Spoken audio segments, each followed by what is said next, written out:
அனைவருக்கும் வணக்கம். உண்மை செய்திகள் உடனுக்குடன் கிடைக்கணும்னா மறக்காம நம்ம சேனலை சப்ஸ்கிரைப் பண்ணி பெல் ஐக்கானையும் பிரஸ் பண்ணிக்கோங்க. வீடியோவை லைக் பண்ணிட்டு தொடர்ந்து வீடியோவை பாருங்க. தமிழக மக்களுக்கு பொங்கல் பரிசு ரூபாய் 300 கோடி ஒதுக்கி அசத்திய தாவேக அரசு. வெளியான முக்கிய அறிவிப்பு.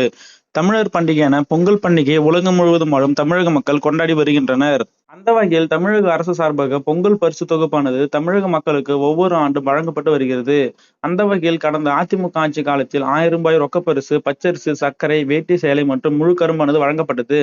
இதனையடுத்து திமுக ஆட்சி காலத்தில் 1000 ரூபாய்க்கு பதிலாக மளிகை பொருட்கள் வழங்கப்பட்டது.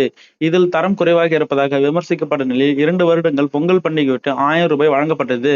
அடுத்ததாக 2026ஆம் ஆண்டு பொங்கல் பண்டிகையொட்டி 3000 ரூபாய் பணம் மற்றும் பச்சரிசி, சர்க்கரை, வேட்டி சேலை மற்றும் முழு கரும்பு வழங்கப்பட்டது. இந்த நிலையில் ஆட்சி மாற்றம் ஏற்பட்ட நிலையில் தாவேக அரசு பொங்கல் பரிசாக கடந்த பல வருடங்களாக வழங்கப்பட்டு வரும் வேட்டி சேலை வழங்கும் திட்டம் தொடருமா அல்லது நிறுத்தப்படுமா என கேள்வி எழுந்தது. இந்த நிலையில் தாவேக ஆட்சியிலும் பொங்கல் பண்டிகையொட்டி இலவச வேட்டி சேலை வழங்கும் திட்டம் தொடர உள்ளது. இதற்கான நிதியை ஒதுக்கீடு செய்து அரசாணை வெளியிடப்பட்டு உள்ளது. இதன்படி 2027 பொங்கலுக்கு 2.27 கோடி சேலைகள், 2.25 கோடி வேட்டிகள் உற்பத்தி செய்யப்பட்டுள்ளது. தமிழ்நாடு அரசு கூட்டுறவுத்துறையின் கீழ் இயங்கும் கைத்தறி கூட்டுறவு நெசவாளர் சங்கங்கள் மூலம் இவைகள் தயாரிக்கப்பட உள்ளது. இதன்படி நூல் கொள்முதல், உற்பத்தி முன்பணம் வழங்க இந்த நிதி ஒதுக்கீடு செய்யப்பட்டு உள்ளது.